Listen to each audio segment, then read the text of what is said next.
오늘 저에게 주시는 하나님의 말씀은 에베소서 5장 15절에서 21절 말씀입니다.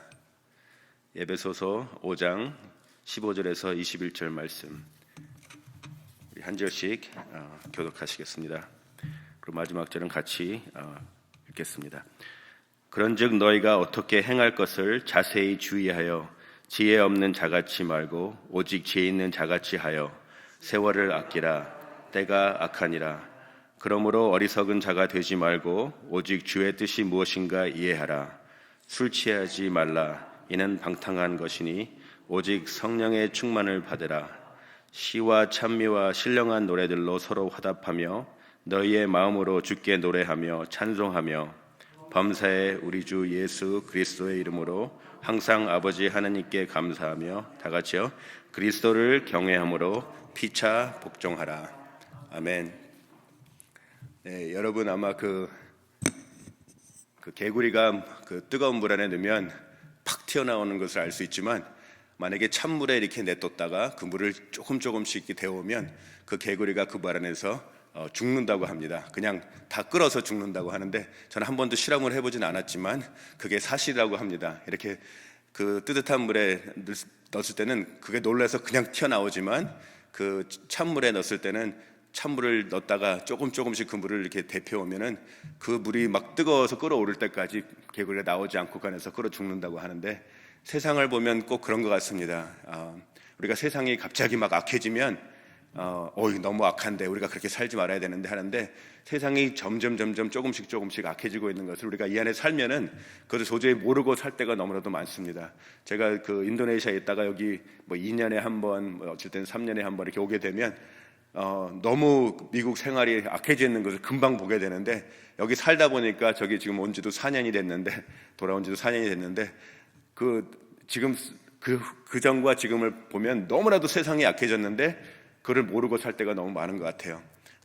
제가 또 한국 드라마를 보지는 않는데 어쩌다가 뭐가 나오게 보면은 그 안에 있는 컨텐츠가 너무나도 좋지는 않은데 그것이 괜찮은 것 같이 해갖고 모든 사람들을 다 거기에 그냥 빠뜨리게 만드는 그런 세상이 된 것 같습니다. 근데 오늘 주시는 말씀도 보면은 그 두 가지로 계속 나옵니다. 처음에 보시면 처음에는 이렇게 하지 말라, 그리고 이렇게 살라 하는 말씀이 계속 나오는데요. 지혜 없는 자같이 되지 말고 지혜가 있는 자같이 되라고 15절을 말씀하시고, 어리석은 자가 되지 말고 주의 뜻이 무엇인가 이해하는 자가 되라. 또 17절에 또 술 취하여 방탕하지 말고 성령 충만을 받으라. 지혜 없는 자같이 사는 것, 또 어리석은 자같이 사는 것, 또 술 취해서 꼭 술뿐만이 아니라 세상의 유혹에 빠져서 이렇게 그거에 흘러가서 사는 삶이 어떻게 보면 더 쉽고 더 자연스럽고 하기 때문에 이렇게 하지 말고 이렇게 해라 하는 말씀을 여기서 계속해서 해주고 계십니다. 우리가 이렇게 의도적으로 살지 않으면 저절로 이렇게 흘러가는 물같이 그쪽으로 빠지게 되는 것을 말씀해주고 계십니다. 나중에도 보시면 세월이 악하다고 했는데, 이 잔잔한 세상이 세월이 악하기 때문에 이렇게 살라고 말씀하시는데, 물이 이렇게 잔잔히 흘러가는 물이 아니라 지금은 너무나도 센 물로 막 흘러가는 세상이 되어버렸습니다. 그래서 거기서 저희가 스스로 살피고 하지 않으면 저절로 그쪽으로 흘러가는 삶을 산다는 것을 말씀해주고 계시는데요. 막 물이 흘러가는데 누구를 구하기 위해서 들어가는 사람이 그냥 뛰어들어가면 어떻게 됩니까? 같이 빠져요. 그리고 같이 흘러가게 돼요. 줄 같은 거를 묶고 그런 각오를 단단히 하고, 또 내가 여기 안 흘러가기 위해서 그런 의도적인 삶을 살아야지, 그러지 않고는 세상이 너무 악하기 때문에 저절로 흘러갈 수밖에 없는 삶을 살고 있습니다. 근데 오늘도 이제 15절에서부터 나오는 말씀 중에 그 명령어, 제일 처음에 시작하는 그 명령어, 그 커맨드가 있는데요. 그것은 이렇게 해라 그런 것이 아니라 살피라는 말씀입니다. 그 헬라어로 보시면 봐라, 네가 어떻게 살고 있는가를 봐라. 그것도 현재어로 돼 있어갖고 계속해서 살펴라. 네가 어느 거로 가고 있는지, 지혜 있는 자로 살고 있는지 지혜 없는 자로 살고 있는지, 네가 세월을 아끼고 있는지 안 아끼고 있는지, 또 성령 충만에 살고 있는지 어리석은 자같이 살고 있는지, 그것을 계속해서 살펴라. 의도적으로 살펴서 살라는 말씀을 계속해서 하고 계시는데요. 여기 보시면 제일 처음으로 시간을 아끼라는 말씀이 나옵니다. 그 시간을 아끼는데 그 지혜 있는 자같이 사는 것, 또 성령 충만해서 사는 것, 성령님에 이끌어서 사는 삶이 시간을 아끼는 삶인데, 여기서 시간을 아낀다는 것은 시간을 쪼개서 아껴서 내가 조금이라도 잠을 덜 자고 조금이라도 뭐를 덜 해서 그 시간을 모든 것을 다 효율적으로 사용하는 그런 시간을 아낀다는 말씀이 아니라, 여기 나오는 시간을 아끼라는 말씀은 이 시간을 가지고 옛날에 그 헬라어에서 그 뜻이 어떻게 나왔냐면은, 시장에 가서 내가 노예를 사거나 하는 그런 말씀으로, 똑같은 말씀으로 나왔습니다. 그러니까 제가 시간을 가지고 시장에 가서 뭐를 살 수 있을까? 그러니까 시간은 딱 정해져 있습니다. 그래서 제가 이거를 사면 이거를 못 삽니다. 그저 돈이 있어서 내가 이거를 사게 되면 이거를 못 사는 것 같이, 하나님께서 저에게 주어진 시간은 딱 요것뿐인데, 내가 이것을 하게 됨으로써 이것을 못하고, 이것을 하게 됨으로써 이것을 못하기 때문에, 그것이 하나님의 뜻이 무엇인가 이해하고 분별해서 하나님의 뜻에 맞고 하나님이 기뻐하시는 것이 무엇인가를 행하는 것을 말씀하고 계십니다. 그러니까 무조건 잠들자고, 무조건 모두 아무것도 안 하고 시간을 낭비하지 말라, 그것도 맞는 말이지만, 거기보다 더 맞는 뜻은 내가 하나님께서 주어주신 나의 시간, 지금 나에게 주어지신 이 환경 안에서, 이 시간 안에서 무엇이 하나님을 제일 기쁘시게 하는 것일까? 그것이 자는 것도 될 수가 있습니다, 만약에 잠이 필요한 사람들에게는. 하지만 이것이 무엇인가를 잘 분별해서 하나님이 기뻐하시는 것을 하는 것이라고 말씀해 주고 계십니다. 많은 경우에 우리가 어떤 형편에 놓여지면, 이 시간이 다 흘러가면, 이 형편이 내가 벗어나고 나면, 이 어려운 환경에서 내가 나오고 나면, 그때 가면 하나님의 뜻을 좀 헤아리고 하나님을 위해서 열심히 살겠다 하고 생각할 때가 많이 있습니다. 학생들을 보면, 내가 학교를 다 끝나고 나면, 모든 공부를 끝나고 나면, 그때쯤 되면 내가 하나님 말씀대로 하나님께 순종하며 하나님의 일을 하며 살겠다 하는 생각을 할 때가 많은데요, 공부를 졸업하고 나면 어떻게 됩니까? 직장을 잡아야 되고요. 직장도 확실하게 내가 직장에서 바로 서지 않으면 내가 아직까지 하나님의 일을 하기 힘듭니다. 하나님의 말씀을 순종하기 힘듭니다. 또 결혼하기 아직 전이면, 결혼을 하고 나서 가정을 이루게 되면 내가 그때 가서는 내가 하나님 말씀 열심히 섬기며 하나님 말씀 순종하며 살겠습니다. 결혼하고 나면 어떻게 됩니까? 아이가 낳게 되면요, 하나님 아이들이 좀 크고 나면요, 그때쯤 되면 제가 숨을 돌릴 수 있어서 그때쯤 되면 내가 하나님을 열심히 섬기겠습니다 하고, 또 아이들이 좀 커지면 아이들 다 학교 보내서 대학교 졸업하고 나서 시집 잠깐 다 보내고 나면, 하나님 그때 가면 내가 좀 하나님을 열심히 섬길 수 있을 것 같습니다. 그렇게 생각하지만, 시집 장가 다 가고 나서 은퇴하고 리타이어 하고 나서 하겠습니다 하지만 때는 늘 형편이 똑같습니다. 우리가 어떤 형편에 놓여 있는가가 중요한 것이 아니라, 그 형편 안에서 하나님의 뜻이 무엇인가를 분별해서 하나님의 기쁘시게 하는 삶을 사는 것이 하나님께서 세월을 아끼는 삶이라고, 그것이 지혜 있는 삶이라고, 그것이 성령 충만한 삶이라고 저에게 말씀해 주고 계십니다. 우리의 삶은 어느 환경에 있든지 그것이 지나가서 나면 생기는 것이 아니라, 그때부터 벌써 우리의 삶이 시작되고 살고 있는 것입니다. 그 안에서 하나님을 어떻게 기쁘시게 할까? 나의 주어진 환경 안에서 주신 하나님의 말씀 안에서도 우리 사람들을 볼 것 같으면, 특별히 요셉 같은 사람도 17살에 그 종으로 팔려갔습니다. 자기가 여러 가지 꿈을 꿨지만, 하나님 그 꿈이 도저히 이루어질 것 같지 않습니다 하고 기다리고만 있었더라면, 그는 총리 대신이 돼서도 그렇게 삶을 못 살았을 것입니다. 그렇지만 종으로서, 하나님 내가 종으로서 뭘 할 수 있겠습니까? 내가 죄수로서, 감옥에 gat힌 사람으로서 뭘 할 수 있습니까? 생각할 수도 있지만, 그 안에서 열심히 충성하며 하나님의 뜻을 따랐기 때문에, 하나님께서 그 여러 훈련 후에 그 종으로서 가족만 지배하는 것이 아니라, 죄수로서 그 감옥 안에 있는 사람만 지배하는 것이 아니라, 온 세계를 살리고, 또 하나님께서 택하신 이스라엘 백성을 살리고, 온 세계를 구원할 수 있는 그런 귀한 사람이 된 것을 우리가 볼 수 있습니다. 다윗도 보시면 한 15살쯤 16살쯤에 그 왕으로 기름 부음을 받았습니다. 그렇지만 그의 모든 위대한 일을 볼 것 같으면, 그가 왕이 돼서 된 일이 아니라, 왕 되기 전에 사울에게 쫓겨다니면서 그가 행동한 모든 것들이 우리가 보는 가장 위대한 점들 중에 하나가 아닌 것을 우리가 다 볼 수 있습니다. 골리앗을 이긴 이야기도 그가 왕이 돼서 골리앗을 이긴 것이 아니고, 또 그가 사울 왕을, 자기를 핍박하고 자기를 죽이려 하는 사울 왕을 혼자 만났을 때도 그걸 죽이지 않고, 하나님께서 기름 부은 자를 내가 어떻게 손을 댈 수 있느냐, 그리고 하나님께서 말씀하신 것 같이 나의 마음에 맞는 자, 합한 자, 그런 제목들이 다 왕이 돼서 나온 것이 아니라, 그 전부터 사울에게 쫓기면서 하나님을 의지하고 하나님을 붙들고 살 때 그런 말씀들이 다 나온 것이고, 또 하나님께서 그 자리를 통해서 그를 훈련하시고 또 그가 그 성경 안에서 어떻게 하나님이 기뻐하실 것을 알고 이해하고 행동한 것을 우리가 볼 수 있습니다. 사도 바울이 남긴 가장 큰 일은 선교 여행을 떠나서 많은 사람을 전도하고 구원하고 교회를 세운 것도 되지만, 우리에게 가장 근데 그런 교회들 아무도 안 나와 있지 않습니까? 지금까지 남아있는 교회가 있습니까? 사도 바울이 세웠으면 지금까지 남아있어야 될 텐데 그런 교회 하나도 없습니다.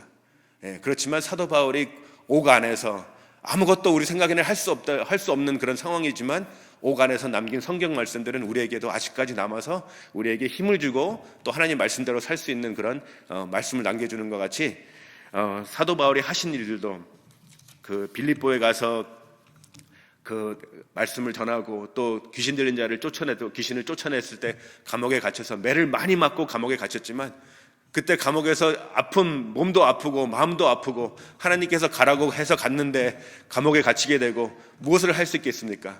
그렇지만 그 안에서 하나님의 뜻이 무엇인가를 분별하고 찬송하고 기도하고 그럴 때 옥문이 열리고 그 일로 통해서 그 빌립보 안에서 교회가 든든히 세워진 것을 볼 수 있고요. 또 그 바울이 로마에 갇혔을 때도 정말 감옥에서 뭘 할 수 있겠습니까? 그렇지만 그 12대 안에 있는 사람들에게 복음을 전했기 때문에 온 로마가 그리스도를 핍박하는 데서 변해서 그리스도를 섬기는 그런 시작이 된 것을 우리가 볼 수 있고요. 그 또 사도행전 19장에 보시면 바울이 에베소에 갔을 때 3개월 동안 회당에서 말씀을 전했다고 했습니다. 근데 회당에서 말씀을 전하다가 핍박을 받고 쫓겨나게 됐어요. 이제 내가 쫓겨나서 다른 데로 가야 되겠다, 내가 뭘 할 수 있을까, 그렇게 생각한 것이 아니라 우리가 잘 아는 두란노 서점도 서원도 어떻게 시작됐냐면, 바울이 말씀을 회당에서 전할 수 없기 때문에 그 더운 시간에 아무도 안 쓰는 그 두란노 서원에 가서 사람들을 모아놓고 2년 동안 복음을 전했다고 했습니다. 그 후에 어떻게 됐냐면 사도행전 19장 9절에서 10절에는 어떤 사람들은 마음이 굳어 순정치 않고 무리 앞에서 이도를 비방하거늘 바울이 그들을 떠나 제자들을 따로 세우고 두란노 서원에서 날마다 강론하여 이같이 두해 동안을 하며 아시아에 사는 자는 유대인이나 헬라인이나 다 주의 말씀을 듣더라고 했습니다. 복음이 아시아에 사는 사람들이 어떻게 다 퍼졌습니까? 복음이 전해지기 그 핍박이 있어서 그 회당에서 전하지 못하고, 그럴 때 바울이 하나님의 뜻이 무엇인가 분별하고 그때 그 놓여져 있는 두란노 서원에 가서 낮이고 덥고 하지만 그 시간을 사용해서 2년 동안 말씀을 전했더니 그 유대인이나 헬라인이나 아시아에 있는 모든 사람이 말씀을 듣게 된 것 같이, 우리가 지금 놓여져 있는 환경이 어려울 수 있습니다. 그죠? 어떤 사람들은 지금 코비드이 벌써 2년 반 동안이나 걸려서 있었기 때문에 코비드이 다 끝나고 나면 우리가 어떻게 할 수 있을까 그렇게 생각할지 모르는데, 하나님께서는 우리에게 주어진 이 형편 안에서 어려울 수도 있습니다. 정말. 그렇지만 그 안에서도 하나님의 뜻이 무엇인가 분별하고 내가 무엇을 하면 하나님이 가장 기뻐하실 수 있는 일을 할 수 있을까, 그것을 분별해서 해가는 것이 지혜 있는 자의 삶이고 그것이 성령 충만한 삶이라는 것을 오늘 말씀해 주고 계십니다. 다 지나가서 이것이 다 끝나고 나면 내가 뭔가를 해볼 것이다 하는 그때가 아니라 지금 주어진 상황 안에서도 내가 하나님의 뜻이 무엇인지 분별하고 하루하루 해갈 수 있는, 그래서 우리 큐티가 되게 중요한 것입니다. 하루를 살기 전에, 하루를 시작하기 전에 하나님 앞에 나와서 하나님, 오늘에 주어진 이 상황 안에서 내가 하나님을 어떻게 기쁘게 할 수 있을까요? 저도 요번에 여기 아프간 가족이 와 있어갖고요, 너무나 바빠요. 9식구가 와 있는데 아마 요번 금요일 날 2식구가 더 와요. 파키스탄에서. 너무 감사한 이 기적적인 일이 또 생겨갖고 오게 됐는데 꼭 성교지에 나와 있는 그 기분이에요. 왜냐하면 매일 같이 가서 봐줘야 되고 뭐 해줘야 되는데 막 교회 일도 바쁘고 여기 일도 바쁘고 너무 바쁜데, 하나님 여기서 제가 해야 될 일이 무엇입니까? 되게 중요한 것 같아요. 저희들도 무조건 막 해주고 또 너무 바쁘다 보면 막 짜증도 너가 하는데, 그 안에서 제가 가족들한테 짜증도 안 내고 저희 아내한테 특별히, 아내는 설교를 안 하니까 이것도 해야 되고 저것도 해야 되고 막 그래서 내가 지금 할 일 너무 많아, 지금 좀 가만히 좀 내둬 하기도 하는데, 그때마다 하나님 앞에 가서 하나님, 이 주어진 시간에서 형편에서 제가 무엇이 제일 하나님을 기뻐하시는 일일까요? 아침에 나와서 주님 앞에 여쭈고 아뢰고 또 분별하지 못하면 하루를 너무 이렇게 세월을 아끼며 사는 삶이 아니라 제 멋대로 제가 맞는 그런 삶을 사는 것 같습니다. 여기서도 계속 술 취하지 말고 성령 충만하고, 성령 충만한 것이 우리는 그냥 기분으로 이렇게 뭐 하이돼 갖고 사는 삶이라고 보는데, 서로 화답하고 찬송하고 감사하고, 여기서 서로 그 마지막 절에를 보시면 그리스도를 경외함으로 피차 복종하라. 그런 삶이 성령 충만한 삶입니다.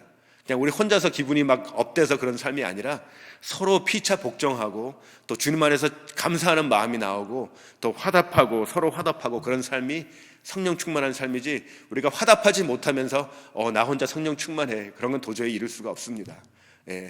그러나 우리가 이 세상이 너무 악하기 때문에 정신을 바짝 차리고 우리 삶이 그런 데 삶을 살고 있는 것인가 조심해서 살펴야 되는 말씀을 하고 계시고, 또 우리 주어진 시간이 또 하나님 앞에서 이것이 아름답고 하나님을 기쁘시게 하는 삶인가 늘 자신을 살펴보면서 주님께서 주어진 이 형편 안에서도 내가 무엇을 해야 하나님을 기쁘시게 할 수 있는가, 그렇게 하루하루 사시는 저와 여러분의 삶이 되기를 간절히 기도드립니다. 다 같이 기도하시겠습니다. 사랑이 많으신 하나님 아버지, 감사합니다. 저희 부족하고 늘 주님을 배반하고 우리 뜻대로 살 때가 많은 저희들을 사랑해 주시고, 이런 저에게도 예수님을 허락해 주셔서 제가 새로운 소망을 갖고 새로운 힘을 갖고 새로운 마음을 갖고 주님을 섬기게 해주시니 감사합니다. 하나님, 세상이 너무 악합니다. 주님 말씀하신 대로 세상이 너무 악하고 우리가 가만히 있으면 저절로 흘러갈 수밖에 없는 그런 세상이지만, 이런 세상에서 주님의 말씀 붙잡고 우리가 우리 자신을 살피며 세월을 아껴 이 주어진 형편에서 주님이 기뻐하시는 일이 무엇인지 분별하고 지혜 있게 살 수 있는 저희 삶이 될 수 있도록 인도하여 주시옵소서. 그래서 저희 삶에서 주님이 늘 나타나며 주님께 영광 돌리는 삶이 되게 도와주시옵시고, 저희가 세상의 유혹과 세상의 것들에게 취하여서 흘러가는 삶이 아니라 저희가 성령 충만함을 받아서 우리가 서로 화답하며 찬송하며 감사하며 주님 안에서 서로 복종하는 삶을 살 수 있도록 주님 인도하여 주셔서 우리 교회가 또 우리 성도님들 안에서 늘 성령 충만함이 이루어져서 주님께 영광 돌리고 정말 많은 사람이 주님의 영광을 볼 수 있는 그런 주님이 원하시는 교회가 될 수 있도록 인도하여 주시옵시며, 저희 가정이 될 수 있도록 도와주시옵시고 저희 각자의 삶이 될 수 있도록 인도하여 주시옵소서. 오늘 하루도 주님 앞에 맡깁니다. 오늘 하루를 통해서 정말 주님이 기뻐하시는 일이 무엇인지 분별하며 살 수 있도록 인도하여 주시옵소서. 감사드리며 예수님의 이름으로 기도드리옵나이다. 아멘.